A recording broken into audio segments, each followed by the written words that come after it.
Hello, my name is Daniel Horab from the Law of One Europe Telegram group, and we have another session today with Gabriel Lugo with session number 17. Hi, Gabriel. Hello, everybody. Thank you for joining this small but beautiful group of seekers into the law of one and beyond. The law of one just being the limitation within the limitations of name. Um, yes, we're getting into session 17. We're going to split it in two to give it, again, more dedication. I think we're going to cover definitely up to Jesus today, where there is some last commentaries before getting halfway through the session. If we still have some time, we'll talk more about harvest and then leave the rest for next week. But I like it. It's varied. It has several topics. Only one that I can probably skip a couple of questions, which is the Tunguska crater.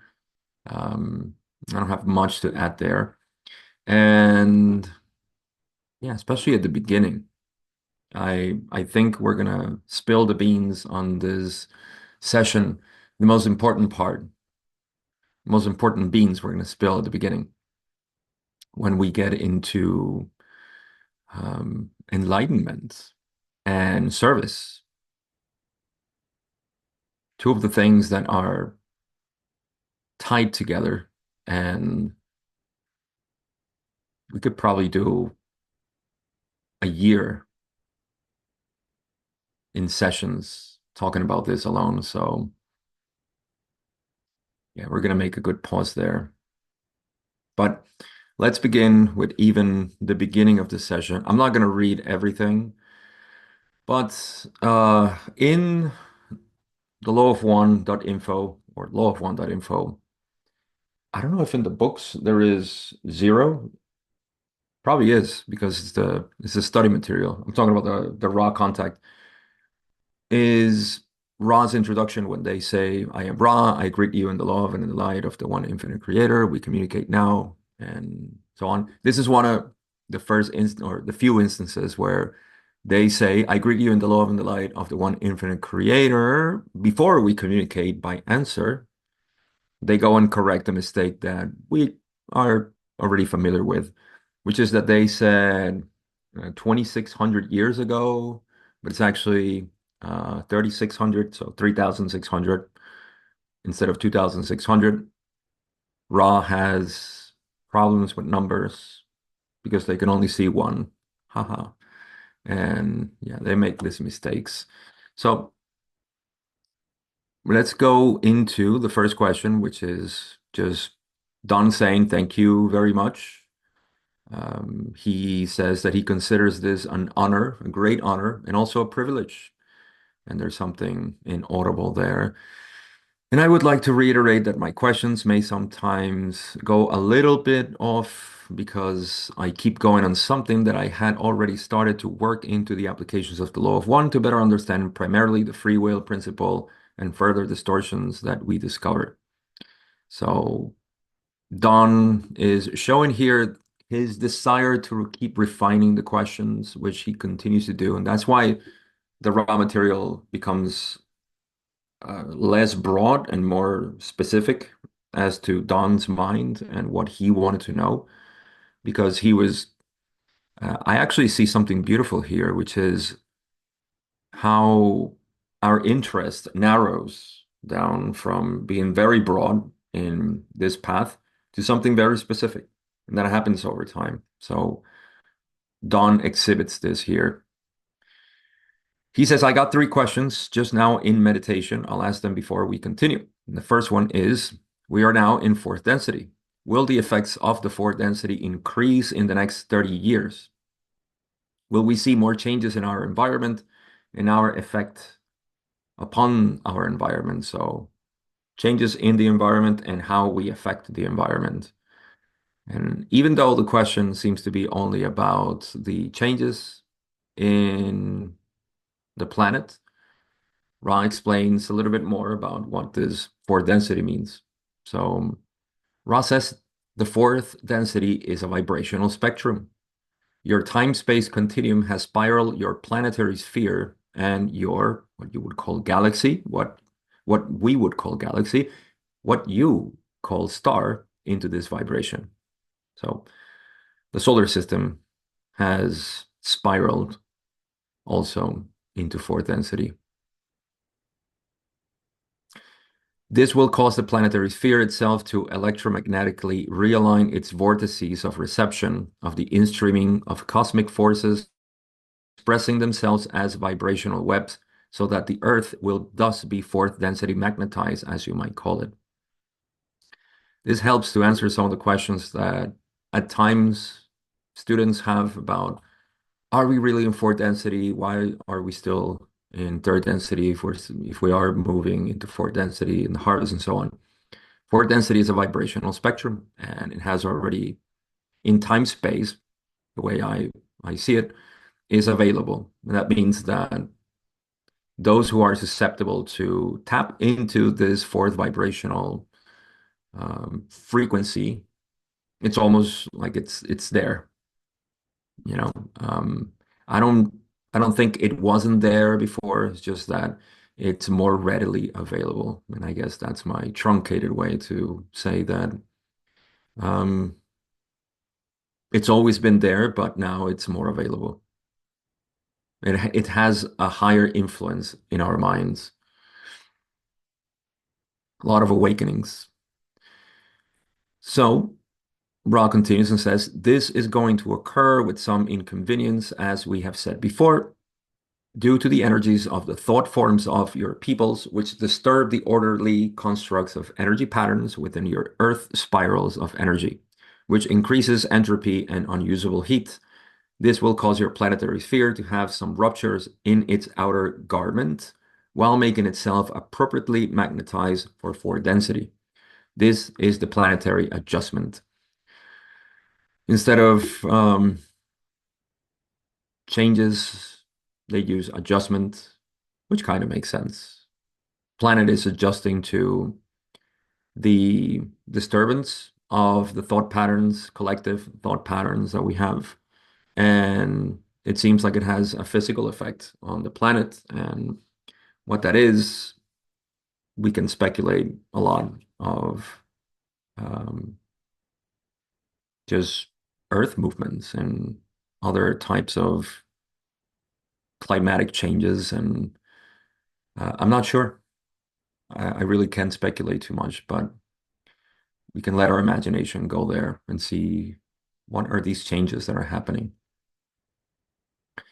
They say you will find a sharp increase in the number of people, as you call mind, body, spirit complexes, whose vibrational potentials include the potential for fourth density vibrational distortions.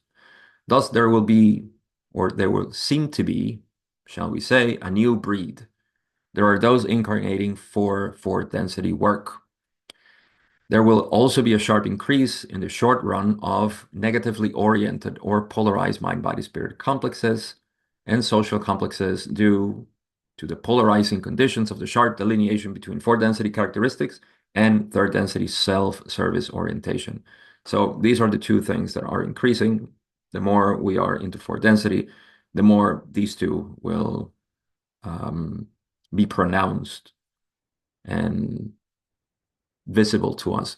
So uh, at the last part, they say that this is the characteristic of third density and fourth density, right? The delineation between these two and the self-service orientation, which is our society, of course, and our culture is built on a system that is self-service orientation. And it's seen a change. You know, we've been seeing a lot of these changes and more, I would say, consciousness being um, induced in some of the old patterns. So these two are going to be sharp in the way they increase in the short run, according to Ra. I think we just kind of got used to it. I don't know. I guess everybody feels it different. A lot of the negativity is being more exposed, and I really don't know, I have to say. I don't follow that line of information, but that's what they say. Um, I feel that the more you individually see the truth, the less that negative becomes something relevant, I would say. So this may be happening, the negative increase, but it just stops being something important, less relevant for the inner path, I mean. I'm sure there is a lot of material for some people to work with. But yeah, that's the effect. And also the amount of people or mind body spirit complexes that will be coming for density. And the reason is, Ross says, because those who remain in fourth density upon this plane will be of the so-called positive orientation. So even the negative increase that's happening is not going to polarize the planet itself more negatively. It seems like this mixed harvest always yields a positive planet. So basically all the increase in negativity is being just for harvesting those who can on the negative, and they can go on to their choice of planet. And then those who remain here are going to be positive. I have some ideas as to what's happening at this point, and I think I've shared, so I'll mention it again. But just to finish what Ross says, they say at the end of this paragraph, last one, many will come from elsewhere, for it would appear that with all of the best efforts of the Confederation, which includes those of your people's inner planes, inner civilizations, and those from other dimensions, the harvest will still be much less than that which this planetary sphere is capable of comfortably supporting in service. It seems like there is a capacity of four density beings that can be here. And what Ra is suggesting is that despite all the efforts that are being done for the harvest, only a few are going to move into four density, which means that a lot more will have to come from somewhere else. And it's a sort of migration into planet Earth because a lot of the people are not going to graduate. 8 billion people, who knows how many are going to graduate. And my idea of how this works is that there is there is harvest, which apparently should have started happening around 2011 or so. And my understanding is that there can't be any more repeaters incarnating here, which paints the beautiful image always that all the children after 2011 are very likely positive, all of them harvestable already. And again, that's just my speculation, but it seems to fit the picture. After 2011, it's all about harvestable um, entities. That doesn't mean that, of course, they're not going to be influenced because they become the creatures of their density. And so they get impressed with all the residue of their density and go through the same process that everybody else is. So just an interesting picture that it doesn't seem like. And to support this theory, I know that I forget, I think it was General Patton that he died in an accident after World War II, like the war was over, and they talk about this. I don't know if it's here or in some other session. But this supports the theory because Don asked if his higher self decided that so he can reincarnate quicker, so he could possibly make the harvest because he wasn't fully green activated. And Ross says yes. So yeah, I think there was a timeline for those who didn't have the conditions for harvest and were of a seniority of vibration. It gets very nerdy at this point, but I hope you get the picture. If not, we can talk about this at the end. Okay, question 2. This is my favorite of the whole session, I think. Pretty sure. I'm absolutely sure now. Uh, Don says, is it possible to help an entity to reach four density level in these last days? So focus on the question. Just reflect on the question. First, we're talking about reaching four density. And the question is if it's possible to help someone else to reach four density. Okay. So we're going to discover one, if it's possible, and two, how to reach for density. Love it. Ross says, it is impossible. If I didn't pronounce that right, it's not possible. It's impossible to help another being directly. It is only possible to make catalysts available in whatever form. Okay. In whatever form. The most important being the radiation of realization of oneness with the creator from the self, less important being information such as we share with you. So, one, it is not possible to help anybody directly. The only possible thing is to make catalysts available in whatever form. So, whether you smile at the guy that opens the door when you're walking into a store, or the cashier, or even if you act rude to somebody and, spiteful and whatnot, that's catalyst. You're always offering catalyst. Your very movement is catalyst. Your every action is catalyst. So you're always offering catalyst. And this gives us the great liberation that we don't have to wait for a particular catalyst. Everything is catalyst, right?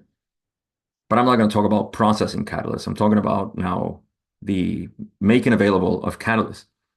Because if there are, if you can just make catalysts for everybody, then who cares? Is there any importance here? Yes, there is. The most important being the radiation of realization of oneness with the creator from the self. So what does this mean to me? Everybody thinks, I shouldn't say everybody, most people, I think the tendency is to think that, to radiate the creator, I need to be this enlightened being. So I got to work for that. And I say that's wrong. I'm sorry. That's not the right way. That's denying that you are already, or that you have something already, that the creator is not there within you. And that somehow you have a picture of what you, the creator, can be in the future.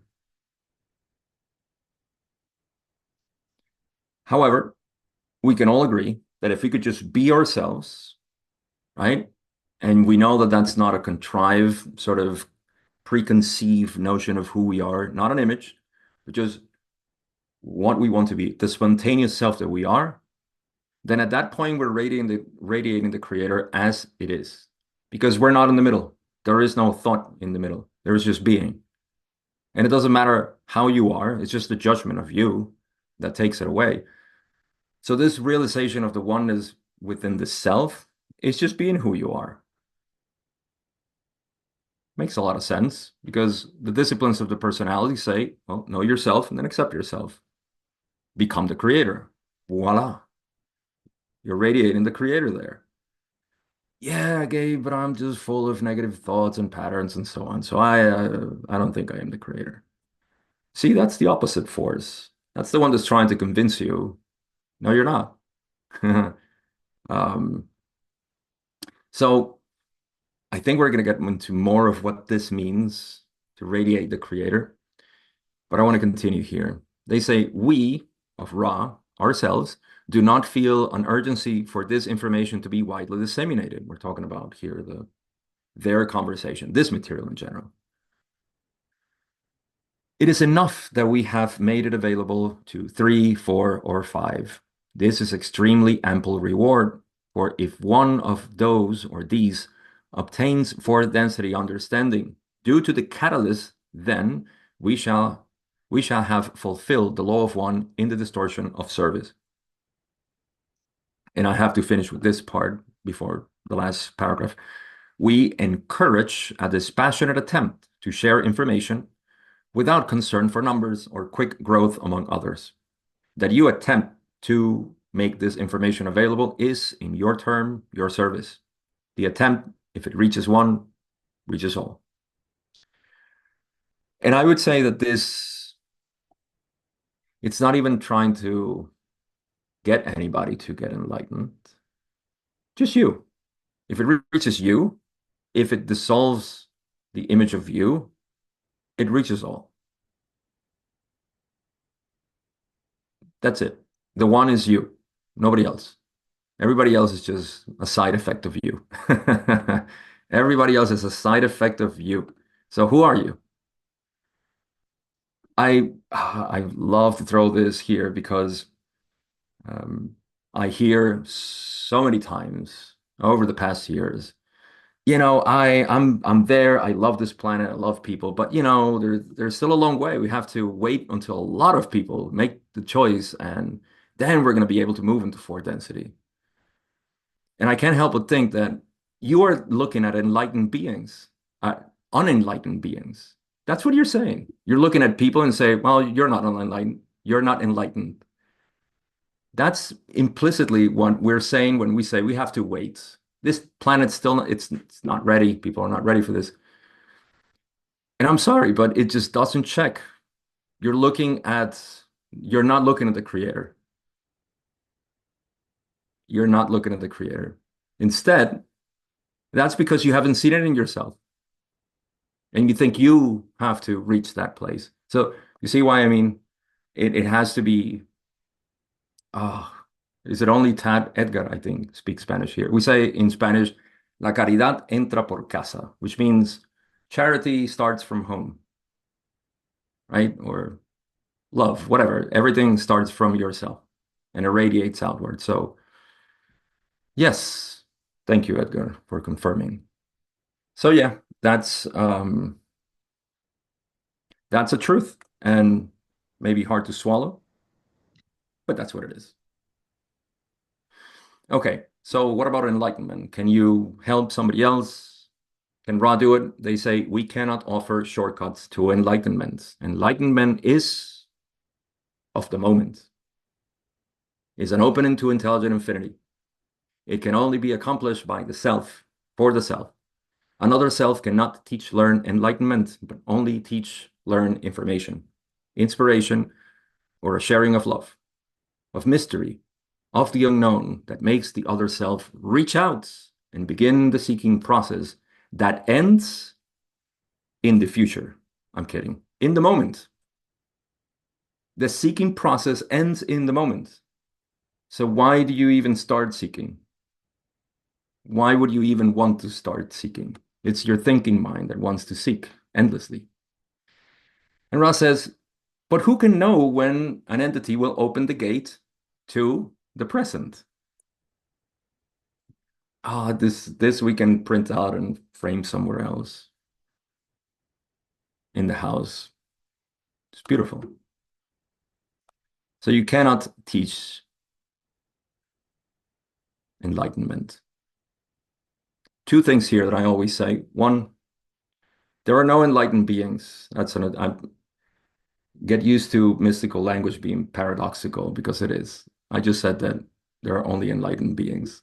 But there are no beings enlightened. There is only enlightened experience. So you will never be enlightened. It's just that your experience is clear or confused. One of the two. Enlightenment is seeing clearly. That's it. And clarity is only in the present. It's not in the thinking mind.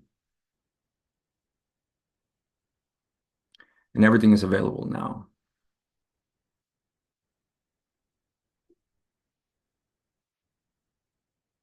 Who can know when an entity will open the gate to the present? Cannot show it. It's like, you ever seen the Buddha pointing at the moon? I've said this 100 times.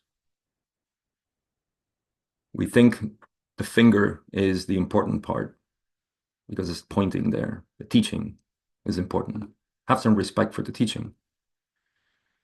Teaching is only pointing. You have to look. The moon is in you.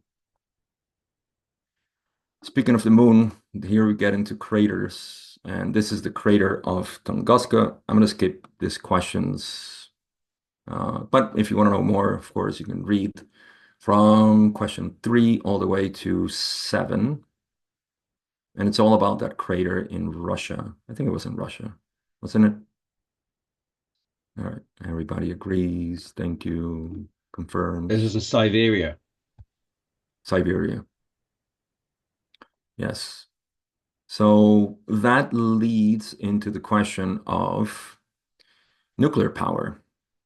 A couple of questions there before we get into Jesus.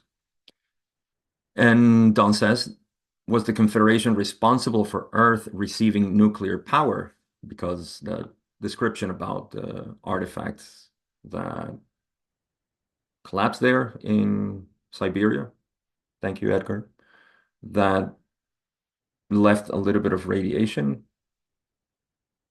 Yeah, it was very localized, said Ra. So Don is asking about this. And Ra says, it is a point which one cannot judge what is cause. That's strangely phrased, as Ra always say things. It is a point which one cannot judge what is cause. So we don't know what caused, we cannot show what was the cause. The basic equation which preceded his work or this work was an equation brought through a wanderer or by a wanderer dedicated to service to the planet. That this work should have become foundation for instruments of destruction was not intended and was not given. Again, the tools are the tools. What we do with that monkeys, it's our own discernment. Um, Question about who was the wanderer who brought the equation. We all know this, and I'm just going to skip it because Rod didn't understand the question. Don asked again, who brought this? Actually, no, this is not the one they skip. They say, this information seems harmless as this entity is no longer of your planetary third density. So Einstein had already died. And they just call him by his first name, Albert. I love it. It's not like the formality here that we always call people by their last name when referring to them. No, Albert, Albie. This is the question where they don't don't understand and just don't asking about Jesus. So I'll skip that one and go to question 11, where Don says, what I meant to say was, can you tell me if Jesus of Nazareth came from the Confederation before incarnation here? Ron says, the one known to you as Jesus of Nazareth did not have a name. This entity was a member of fifth density. That's corrected into fourth density. So every time I say fifth here, it's going to be corrected to fourth. But I'm going to read it as it is. This entity was a member of fifth density of the highest level of that suboctave. This entity was desirous of entering this planetary sphere in order to share the love vibration in as pure a manner as possible. Thus, this entity received permission to perform this mission. This entity was then a wanderer of no name, of Confederation origins, of fifth density, representing the fifth density understanding of vibration and understanding of love or love. I don't know why they said fifth density so many times, like they wanted to make the mistake and they they did it a couple of times just to make sure. I don't know. But at the end is revealed when they say this is the density of understanding or love, the vibration. They didn't say density, but it's the vibration of understanding or love. So nerd as I am, I noticed this when they said either understanding or love. We kind of split these two in our language here because do you understand? Yes, I do, sir. Do you love? Oh, yes, I do. Two different things. No, it's the same thing. True understanding is love. So if your mind is seeking for truth, we'll find it in the heart of you, or as Ross says, the heart of self. So you can see there a play of words that gives us an insight. Does the mind want something and the heart wants something else? No, they both want the same thing. You. They want you. They love you. Go inside and you'll see this. Um, Don asks the question, and I would normally skip this, but I have to read it. Don says, did you say the fifth vibration was that of love? Fifth density was that of love? Ross says, I have made an error. I just can't help but laugh at how cute sixth density entities can try to use our language. I have made an error. It sounds cute. That's what sixth densities do when they try to communicate with our language. The fourth density being is that which we intended to say. So here they correct that it was four density. I love that. I have made an error. Always with numbers. See? So this entity could have gone on to fifth, but chose instead to return to third for this particular mission, to radiate purity of love. So there's a big um, insight into Jesus' work here, right? When they said that in the previous question, that he incarnated here in order to share the love vibration in as pure as a manner as possible, so as much as possible. So that's why we always equate Jesus with love. So they correct, and Jesus was at the end, like he was already harvestable for fifth density, but he decided to came wandering here. There's another question. I don't know if it's here or somewhere else, but they say that the entity that we know as Jesus is already in fifth density. So we move a little bit into a question that is interesting. Yeah, this question is interesting. I'll talk about the next two. I'm going to read both of them. Question 13, Don deviates from Jesus and says, when I'm communicating with you as Ra, are you at times an individualized entity, or am I speaking to the entire complex? This must be baffling for Ra. They say, you speak with Ra. There is no separation. You would call it a social memory complex, thus indicating manyness. To our understanding, you're speaking to an individualized portion of consciousness. Makes a lot of sense. Do I always speak to the same individualized portion of consciousness in each of the sessions? And Ra says, you speak to the same entity through a channel or instrument. This instrument is at times lower in vital energy. This will sometimes hamper our proceedings. However, this instrument has a great deal of faithfulness to the task and gives whatever it has to this task. Therefore, we may continue even when energy is low. This is why we usually speak to the ending of the session due to the or our estimation of the instrument's levels of vital energy. A topic that will be a sort of leitmotif in the raw material, Carla's vital energies. And here they kind of give us a hint as to how her availability of energy was what allowed the session to be possible. So yeah, it's interesting to see how we often think like, all right, they are a social memory complex, and so we think from our state of separation, all humans, we always imagine this, don't we? All humans, we get together and we create a sort of social complex. Eventually, that becomes a social memory complex, which we share together, and it's just like one being. And then, that one being moves into higher densities and so on. Do we speak to different entities? Are they, is social memory complexes the biggest? I don't think so. There is only one being, and the thing is, if instead of looking at it gradually upwards, if you will, look at from the biggest perspective that you have, which is yourself inward. So if I talk to Ursula, for example, and I ask her, am I talking to the mother? Am I talking to the daughter? Am I talking to the sister or the teacher or whatever it is? And you say, you're talking to me. These are, roles I play. Am I talking to the cook? No, those are activities that I do. Am I talking to? So all of these are thoughts in our head.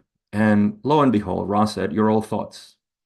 So yeah, it's a way to see the whole universe as just thoughts, thoughts everywhere, and only one being having these thoughts. The thoughts are experience. And It checks out. I have an experience. Me as a thought has an experience. Something to just play with our imagination. Okay, a little bit of harvest before we move into Jesus again. Don says in question 15, I would like to make a point clear now that I am sure of myself, that I'm sure of myself. People of this planet following any religion or no religion at all, or having no intellectual knowledge of the law of one or of anything at all, can still be harvested into four density if they are of that vibration. Is that correct? Ross says this is correct. However, you will find few who are harvestable, whose radiance does not cause others to be aware of their, what you may call, spirituality, the quality of the mind body spirit complex distortion. Thus, it is not particularly probable that any entity would be completely unknown to his immediate acquaintances as an unusually radiant personality, even were this individual not caught up in any of the distortions of your so-called religious systems. In short, all those who are harvestable exhibit a behavior that is radiant and that people may deem as spiritual. You will not find somebody, or very rarely, not likely, that you will find somebody who is not known for his radiance or radiant personality, even if that person had no exposure to religion or teachings, systems, and so on. So, once again, it seems so simple. It is simple, actually. You don't need to study anything. You don't need to practice anything. All you need to do is be yourself. How do I do that? You don't. It's happening already. How do you stop not doing it? That's the real question. So that's that's what they're saying here. You don't need to follow anything in particular. Absolutely nothing. And the more you go into yourself and you recognize that, because you're recognizing that which is not, you're not fabricating it. It's coming naturally. Then you begin to see it in everybody else. And he's like, ah, yeah, I see the, you can see that maybe there's a strong, facade for some people. And, it's like that Zen story of the master who greets somebody. I forget the titles and name, but whatever. It was somebody with some titles. And he said, who are you? He said, oh, I'm so and so. And no, no, no, that's your career. Well, I'm from this place. No, no, that's your uh, family. Who are you? The master keeps asking the question, and the person just keeps throwing, this facade. And he says, he doesn't say, it just forgets about it and starts getting into a conversation. And finally, in the conversation, the guy laughs and he says, ah, there you are. See, that's what we are. The more we can be that or allow that, then that's it. That's harvest. Nothing else. You don't need anything else. You don't need crowns. You don't need any, pendants and robes and things like that. All of that is optional. All of that is optional. It's ornaments, it's paraphernalia. You don't need it. Just need to be you. All right, question 15. Is that the one that I just covered? I did. All right, 16 is now going back to Jesus. Speaking of being yourself, Jesus knew what was going to happen to him. And he said, screw it, I'm going for it. Everybody hates me. Everybody wants to kill me, but I can't shut my mouth. I have to talk. I have to say this. I think there's later on, probably in the session 60s, 70s, I can't remember, where they talk about this, like how Jesus was presented with the dilemma. I'd like to put it a little picturesque. It's not what happened, but Jesus had to make a choice. He said, I mean, I can continue living and it's fine, but yeah, I'll be betraying my higher self. Yeah, I can't. I have to talk. And he went back. That's why he was taken away. Anyhow, the question here 17 of session 17. It's Don saying, can you tell me what the Orion group did in order? Oh, I'm sorry, I skipped 16. Don says, when Jesus of Nazareth incarnated, what was there an attempt by the Orion group to discredit him in some way? And Ross says this is correct. And so Don asks, can you tell me what the Orion group did in order to try to cause his downfall? Jesus, or Ra actually, say, we may describe in general what occurred. The technique was that of building upon other negatively oriented information. This information had been given by one of whom your peoples called Yahweh. We talked about this already, I think. We'll get more in session 18. This information involved many strictures upon behavior and promised power of the third density, service to self nature. These two types of distortions were impressed upon those already oriented to think these thought forms. This eventually led to many challenges of the entity known as Jesus. He had to confront a very strong, rigid culture.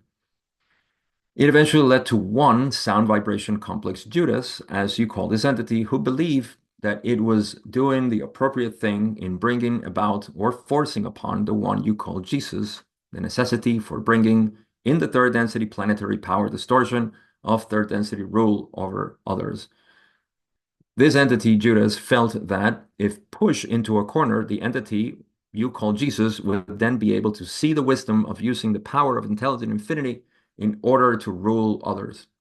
The one you call Judas was mistaken, and in this estimation of the reaction of the entity, Jesus, whose teach learning was not oriented towards this distortion, this resulted in the destruction of the bodily complex of the one known as Jesus to you. So, brief summary here.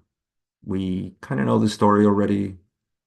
There was a negative, still is, but we already had a very well-established negative system, orientation, inclination, influence in our culture. So what Ra is saying here, the way I understand it, is that because there are many theories out there. There's even um, there's a gospel by Judas, which, by the way, you think would be done with the Gospels, but they just discovered this 18 years ago, or it became available because it's a whole mess with scholars and the whole bureaucracy, but became available recently, and it's a different thing. Who knows what the validity of it is, but it says that Jesus picked Judas to do this work because he needed it. I don't know. So many things. That's why you kind of stop looking at so many different, and we're talking about a gospel that was written over 1,000, almost 2,000 years ago. Who knows? In any case, the story here is that Judas thought that, oh, Jesus, you have a lot of power. Let's use it, and it's probably was a good intention. We always, the road to hell is paved with good intentions. So, that's what Judas decided and thought it was a good idea. Let's bring, this power to be of service by controlling others, or yeah, just in the system that we have already. But Jesus said, no, thank you. And his bodily complex was destroyed. Good way just to say, the body dissolves, that mind complex goes on. Question 18. Keeping on Jesus. Oh, we have a bunch of. Oh, all right.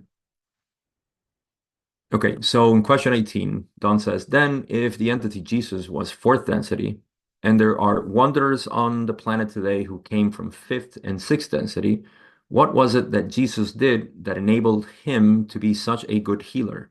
And could these fifth and sixth density beings here today do the same? Good question. Ross says, those who heal may be of any density, which has the consciousness of the spirit. That's, of course, even third density. Consciousness of the spirit is self-awareness. You know that you have awareness of spirit. This includes third, fourth, fifth, sixth, and seventh.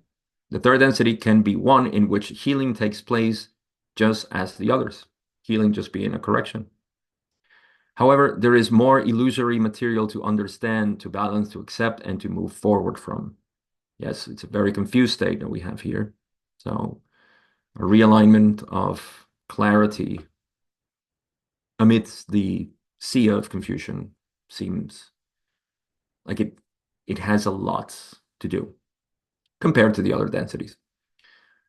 The gate to intelligent infinity can only be opened when an understanding of the streamings of intelligent energy are open onto the healer.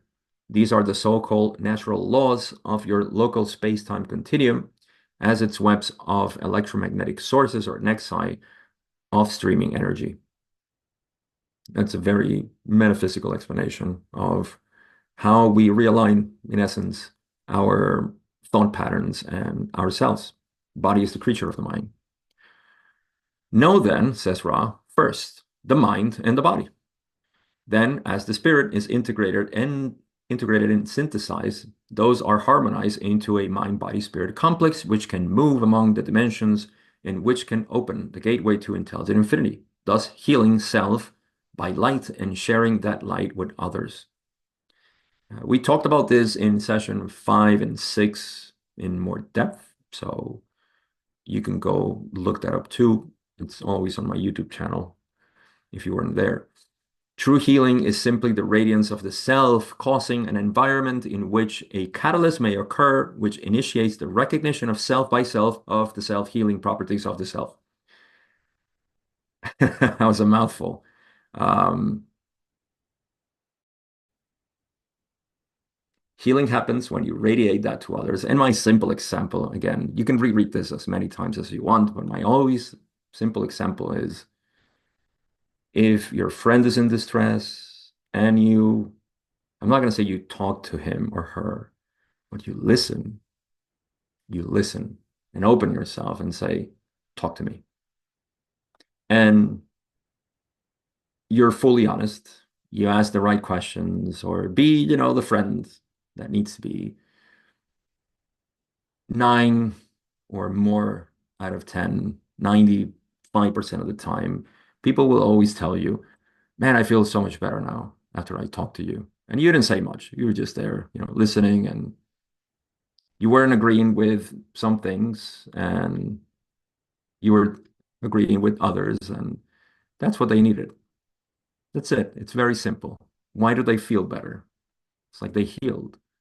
So take that to many levels confusion or distress, and that's healing.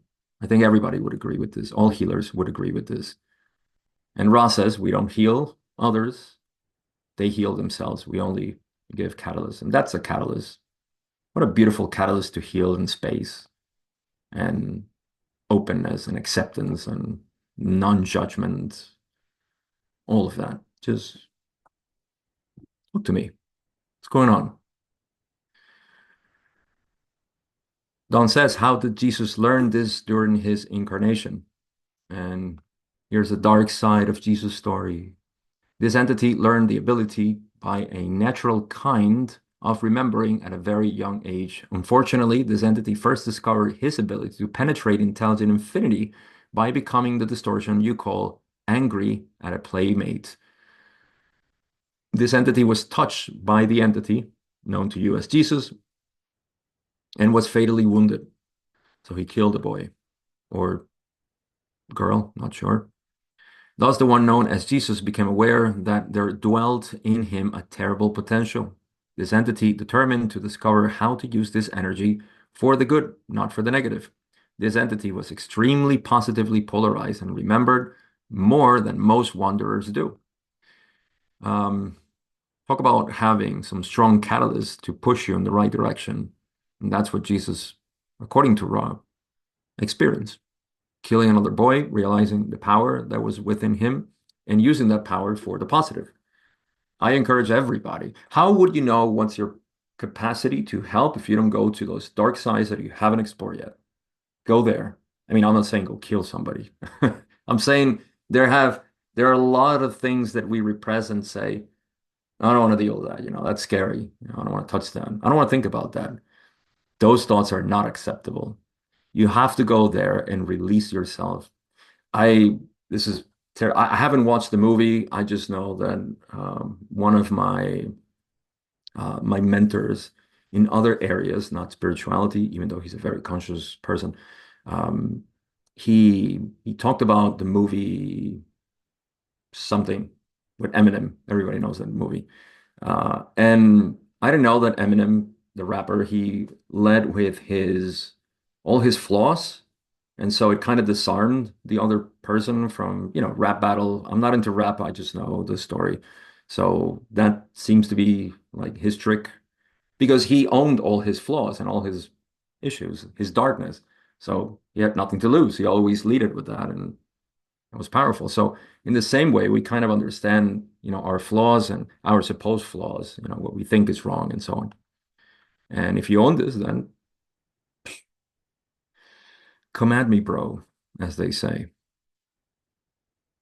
So yeah, negative catalyst, it's always there to push us in the other direction if we are, of course, in the positive path. Um, on other notes, not to get too hung up on this, but um, most wanderers do not remember, and that seems to be okay because that's not what they're here to do primarily. And Jesus remember more than most wanderers. So not to get hung up on that because there's no need to remember. It's almost like you're doing your job even if you don't even know who you are. That's fine. So easy job. Just be. Hopefully you're happy and peaceful. Question 20. Don says, how did this aggressive action against a playmate affect Jesus in his spiritual growth? Where did he go after his physical death? Oh, so it's here when they talk about going to fifth density, I think. Ross says, the entity you call Jesus was galvanized by this experience and began a lifetime of seeking and searching. This entity studied first day and night in its religious or own religious constructs, which you call Judaism, and was learned enough to be a rabbi, as you call the teach learners of this particular rhythm of or distortion of understanding. I love Ra at a very young age. Um, he used so many words. I love him. At the age of approximately 13 and one half of your years, this entity left the dwelling place of its earthly family, as you would call it, and walked into many other places seeking further information. This went on sporadically until the entity was approximately 25, at which time it returned to its family dwelling and learned and practiced the art of its earthly father, so carpentry. When the entity had become able to integrate or synthesize all experiences, the entity began to speak to other selves and teach learn what it had felt during the preceding years to be of a worthwhile nature. The entity was absolved karmically of the destruction of another self, so the child that he killed, and it was when it was in its last portion of lifetime and spoke upon what you would call a cross, saying, Father, forgive them, for they know not what they do. That's a beautiful reference to when he killed that child. He didn't know what he was doing. So if he can forgive himself, then he can forgive others. Beautiful teaching. Here's a key, moving away from Jesus a little bit. In forgiveness lies the stoppage of the wheel of action, or what you call karma. Little small reference and teaching about how to stop conditioned thoughts. Yes, negative thought patterns that are coming, coming, coming, coming. You have to see the resistance or clinginess or attachment that there are to those thought patterns because you're not forgiving them. Forgiveness, just another word for acceptance in my book. So to evolve, not get rid of, because you don't get rid of thought patterns, to evolve those thought patterns, you have to stay in forgiveness or allowing. I wish I could talk more about this, but for the sake of time, um, this is to me, I don't think I can add much here. This is just the story of Jesus in general. If you guys want to talk about this, we'll leave it for the end of this session, which is coming shortly. 3 more questions. Question 21. Don says, then in which density does the entity known as Jesus now reside? Ross says, briefly, this information is harmless, though unimportant, right? You don't need to know where nobody is. This entity studies now the lessons of the wisdom vibration, the fifth density, also called the light vibration. And funny question here, but really good one actually for context and perspective through the model of the law of one. Don says in question 22, we'll finish with this. In our culture, there is a great saying that he will return. Can you tell me if this is planned? So is Jesus coming? Ross says, I will attempt to sort out this question. It is difficult. I don't see it difficult. This entity became aware that it was not an entity of itself, but operated as a messenger of the one creator. So wake up. You are not an individualized being.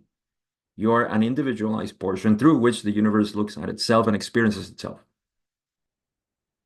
And I don't mean, I can't help but saying it conceptually and with words, an abstraction of truth. But if you look at yourself, that's what you see. You never see yourself as an entity. You see yourself as experience and past experience and possible future experiences, but never yourself as a single entity, or I should say, um, independent agent in a world. It's not true. There is no such thing as a world in me. There is just me. And the world is painted by my way of perceiving reality. So that's what Jesus became aware. I'll repeat that. Jesus became aware that it was not an entity of itself, but operated, right? The operation, the experience of Jesus was simply a messenger of the one creator, whom this entity saw as love. This entity was aware that this cycle was in its last portion and spoke to the effect that those of its consciousness would return at the harvest. So that's why, by the way, we have the word harvest is a reference to something that Jesus said, and I can only paraphrase it, but it was um, just taking care of the weeds and the wheat and all of that. I don't remember, but it's all about burning it, and then something happens, and that's where we got the harvest. So it was through that. And the last part that I'll cover here is when Ross says the particular mind body spirit complex you call Jesus is, as you would call an entity, not to return except as a member of the confederation, occasionally speaking through a channel. However, there are others of the identical congruency of consciousness that will welcome those of the fourth density. This is the meaning of the returning. So very simple, and it's not difficult. It's yes, the mind that Jesus is, was, continues to be, is available just like Ra and anything else, or your mind and my mind. All of these are thought patterns, complex of thoughts that are available to the whole universe. And of course, it's available here, but the meaning of the return is really those who are of fifth density, who are also making themselves available as information, as inspiration, as pointers through dreams, visions, meditation, and so on. So that's the meaning of Jesus returning. And that's it. That's all I got today. Right on the mark. We're good for today.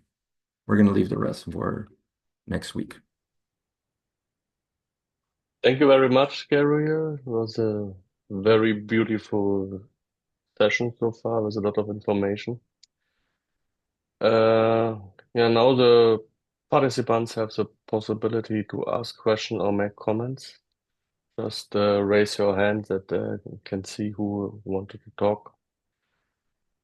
They're always interesting to discuss or talk about Jesus. I've You have a wide influence on that planet, I think, and what is for me personally very interesting that the years between you said I think 13 and 25, they're still a kind of hidden in the history where he went to. So there are various stories about. I heard that he was in India and got some teaching from the Buddhist people and even was mentioned under the other name in the uh, indigenous people of Tibet in the Himalaya as well. So there are so many things still to discover on that one, which is very interesting for me personally. So Yeah, yeah, go ahead. no, just I've heard stories like that, and it would make sense. Why would he not travel? And what's undeniable is that he was obviously, or at least we don't have a clear record of anything of Jesus. And this happens to all the mystics. There is no true record of nobody really. Some, but the big ones we uh, can say that. A lot of him left no records, but the teaching is what speaks and the message that they left. So he definitely was, as Ross says, somebody who was enlightened, and that's seen in his teaching.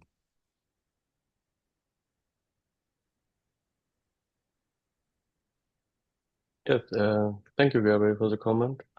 So anyone else wanted to comment or share his thoughts on that session, what we've spoken so far about? So if not, then I would thank you, Gabriel, and would like to give us maybe some closing words and forecast of the second half. Um, it doesn't seem like we have a forecast. I didn't read it.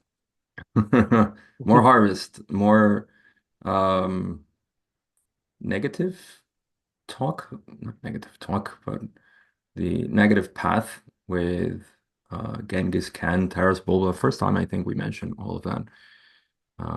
No surprises, I guess. I did not do my homework. I just read the first half. But yeah, if I can leave some closing words, is just go back to question two. For me, it is. It's just beautiful to understand first conceptually that it's not possible. So your attempt to try to help others is just what we call our service, but it's not something that needs to happen for us to feel that we're doing what we can. And that one part where they say the most important is to radiate the realization of oneness with the creator from the self.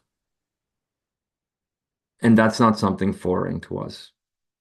It's just simply being. We try to create an image of what that may be. And by creating the image, we ignore that which is already being. And it's like not listening to that which is already within you. So instead of creating more images, just be more in touch with yourself. Accept that little child or shy person that wants to do things. And that's it. That's the realization of oneness with the creator. It's not something extraordinary. It's the most ordinary thing there is, which is you. And yeah, that's it. Thank you very much, Gabriel. Thank you again for being our host every week and share your experience with the raw material and your insights. It's very interesting for me still. even I have read some parts already many times, it's always good to see it from the other perspective. Thank you very much, and also to the participants, and see everyone next week. Thank you.